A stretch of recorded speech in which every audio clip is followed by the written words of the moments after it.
Good afternoon. Todd Smith here again, CEO of Symphony Workforce and Discover Your Genius. I have the honor to sit down with Director of Economic Development for the state of Nebraska, Tony Goins.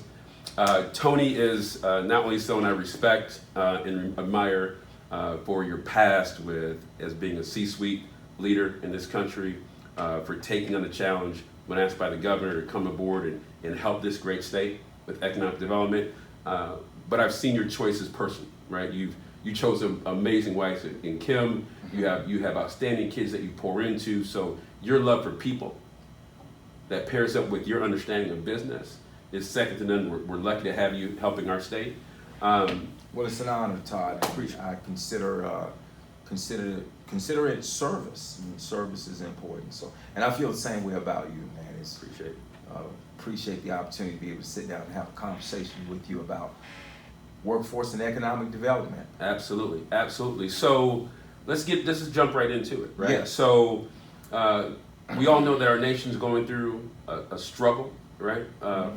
We know that Nebraska has been put in a place that when we first had our first recession, we were in one of the best shapes of any state in our nation. And now that we're where we are now, can you talk about kind of where we are today? Sure. And then the things that we are going to work on that include that human capital development around workforce. Sure. For the next version of our economy. Can you talk a little bit about that? Absolutely. So, under the leadership of our governor, Pete Ricketts, we have one of the best economies in the United States right now. Our unemployment rate is the lowest in the U.S. at 4%. Our GDP is the least impacted at negative 1.3%. There was just a study released about the state and the grades of our governors based on fiscal responsibility and economic viability, and Governor Ricketts received an A. There were 4 governors that received A's. I won't mention the other governors and what the grades that they received, but at the end of the day, we're top. And that really has to do with strategic decisions that we've made about the way we manage our state's budget and the state's economy, and the great citizens of Nebraska who are fiscally responsible themselves in the way we manage, and the innovation that happens in this state that has allowed us to pivot during this pandemic. So in terms of workforce, I think there are a couple of things that I'll mention. It's really clear that as a result of this pandemic that there are certain industries that are shrinking right now. Some of those industries may not come back. Right. And what we've done through the CARES Act money that we received, which was about $1.08 billion, 16 million of that, DED received 392 million, and 16 million of that 392 million have been distributed to the 6 community colleges. Okay. And so it's really a workforce retraining program. So if you look at some of the industries that are shrinking, and you look at the industries that are in growth mode, and when I say growth mode, I mean not just right now, but long term, we're looking 5, 10, 15, 20 years out, there's an opportunity for you to apply for a certificate program, receive an $1,200 scholarship, and in partnership with a work industry or a firm on the other side, you can go to class for 3 or 4 days, actually work for that firm for 1 or 2 days, and now you have a combined certificate program that allows you time in the classroom, time on the job, with the end game of having a new job at the end of the program. And one of the metrics that we put in place is that we want there to be a 90% conversion rate, so convert you from going to school to a job, and that says to us there's a return on that $16 million investment. That is, so those are the kind of ideas and implementation of ideas that, to me, are next level. Right? Sure. We've had a chance to be around the nation and in different states, but a few states are making that connective tissue between the power of community colleges in the retrain. Sure. On the older side, meaning let's just say older side is 24 to 40. Yeah. Right, and the power of community colleges on the underside, which is 13 to 24. Yes. To show that every student, every child in a given state has to be harvested. Their talent has to be brought to the top, and that gives them zero entry, least cost, the ability to get there online, to be able to start to say, this is where I want to go. Right? So as you have this conversation about that opportunity with your business partners that are in that growth continuum? Sure. What are they saying? And then the other piece is, how are people reinventing themselves who are on the other side of that, right? Where they're finding their, whether you're in restaurants or you're in entertainment or Sure. right, Sure. tourism. How are those leaders speaking? Well, I think two things. So my partner John Alvin, who leads the Department of Labor, we have these career coaches. So these career coaches have conversations with the person that's looking to move into a new industry, and there's an assessment that occurs. And so at the end of the day, there's some level of analyzing what the person is doing now and what the person may want to do before a decision is made. On the other hand, I think all the firms are fairly excited because, I mean, listen, they have workforce needs right now. Right.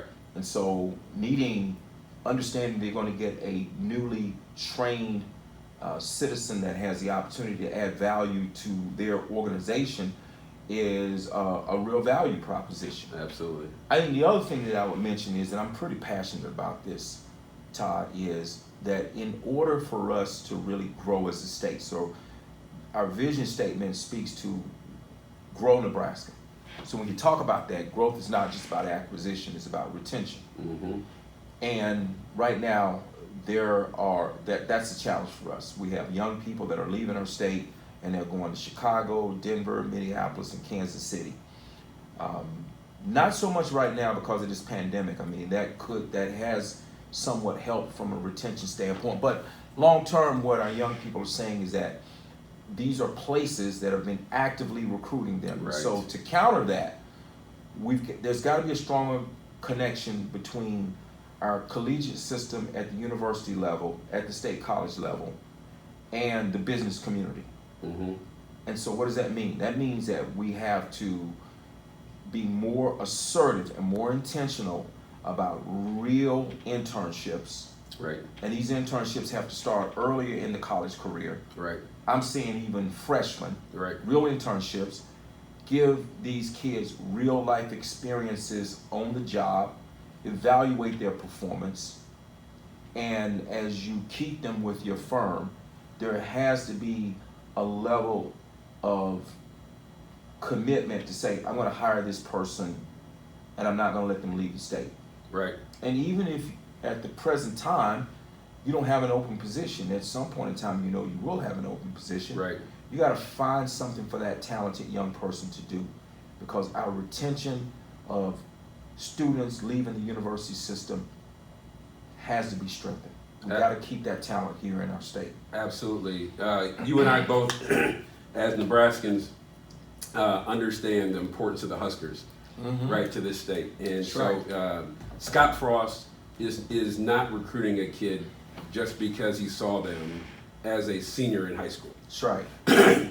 What Scott Frost is doing is going back and saying, who were these kids that were special in junior high school? Who was special as a freshman? I want to recruit that kid because I got to start building a relationship with them That's right. early, engage them in a way that I become a natural option for them. That's right. Right. So to the community college program that you referred to earlier, Sure. the reason why we marry up and why we're sitting here today to talk is that marry point, right? So Mm-hmm. Nebraska, as a business community and as verticals, has to meet kids earlier. If I'm UP, if I'm Logier, if I'm Duncan Aviation, if I'm Flywheel or Huddle, I need to go and meet these young people as juniors in high school, Sure. high school students, with real opportunities, to your point, for internships, right? If I'm Case New Holland, if I'm Goodwill Greater Nebraska, if I can meet them early from all over the state, Mm-hmm. and I can give them internships that are virtual, so they can take it from wherever they are in the state, no matter what's going on in their lives. Mm-hmm. They can still take valuable paid internships taking care of our real problems. Mm-hmm. Then that puts them in a situation that when they become juniors, they get to say, I've already had a 2-3 year relationship with UP. I've already had a 2-year relationship with Huddle. Yeah. I've already had, right? And by the way, I've also been awarded scholarships, one-class scholarships, through this Discover Your Genius platform that connects me to UNM, that connects me to Metro, to Bellevue University. Why wouldn't I stay here? This is my this is my plan. I've already lived this. Sure. So now I can move into that community college system. I can move into that 4-year system that then keeps me in the state and gives industry, who's the ultimate benefactor, right? It gives industry the opportunity to say, I have data on 500 kids in the state of Nebraska that love IT. I've seen their work. My employees have engaged them. I have all this assessment, cultural, behavioral data on them. I can't wait to hire these kids. That's right. Right? So they have that pipeline to pick from, and if it's not for them and you're in IT, there's countless other companies that need you as well. Correct. Right? So that's the state planting, harvesting, and fielding their own kids. Sure. Right?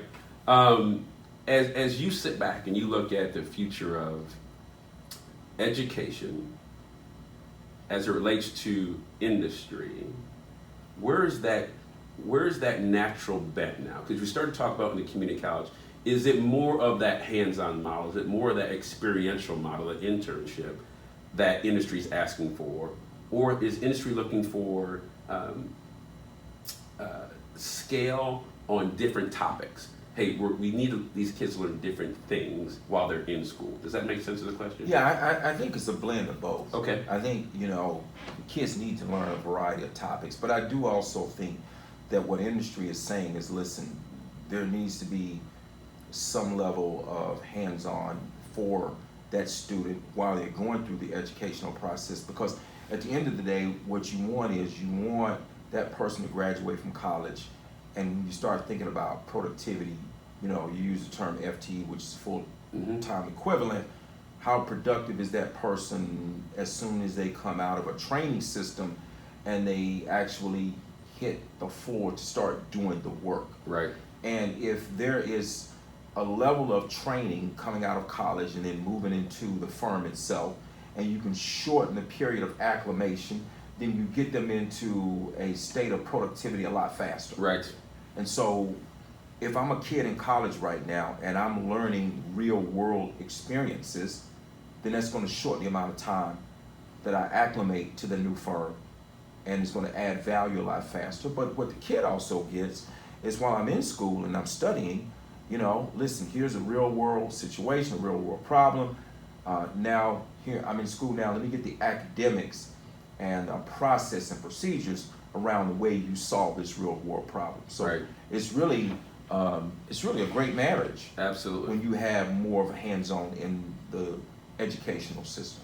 Perfect. Well, listen, I'm not going to keep you all day, even though I could, because I like to learn, right? Well, we learn from each other. Give me on the way out. Okay. Share for me what your vast number of experiences, right? As a man, as a husband, as a father, as an employer, right? As a leader of a state. Where does our next 5 years? Where should we be? Give me a crystal ball. Where can we be if we as a nation can come together, right? We as a state can come together. We get our economy right. Where does Nebraska go? Where does our country go? Well, I think the headline for Nebraska is really got to focus on technology.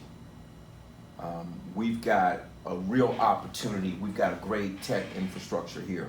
We've got some of the greatest entrepreneurs that I've ever met in my life living around the United States, right here in the state of Nebraska.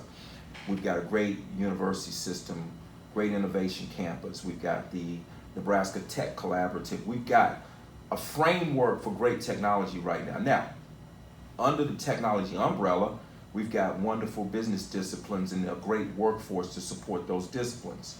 So we've got agriculture, okay? But agriculture, the headline is really technology. We've got, of course, farming and ranching. I mean, it takes a ton of technology to optimize a farm and to optimize a ranch. We've got insurance, we've got healthcare, we've got financial services, which is fintech. We've got all of these different business disciplines, but if we think about technology as the headline and the various business verticals are supported by technology, and we really think through how we not only recruit firms and talent to our state, and I think the recruitment process is really important.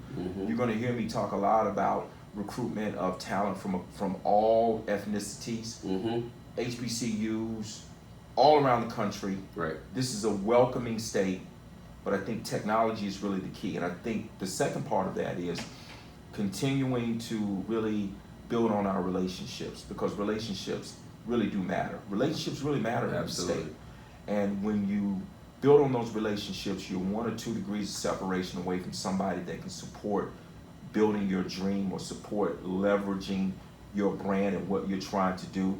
Mm-hmm. Then that creates a value system or a real great propositions for everybody in this state. And I say we all wear the same jersey. Absolutely. You know what color that is? That's Nebraska red. We all wear the same jersey. Absolutely. That's Absolutely. Right. They just know that we're here to support you. One of the ways, and I'll tag on to something you said, Nebraska's need to recruit outside its own state. We right? have to. When your state's only 1.9, 2 million people, Yeah, you have to reach outside your state. You do. Know that we are here to help you. Right now, we are currently, our platform, we are engaging kids from 36 states. Sure. Right? So the ability to reach out, right, through technology, in this thumb-dominated society that we live in, to bring people back into your funnel, like the funnel that you're creating with the leaders and the stakeholders in the state of Nebraska, is something that can move and can fill up all those different silos, those industry silos. So we appreciate you, the work you do.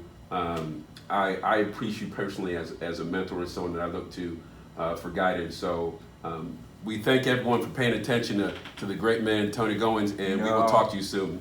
All right. Thank you.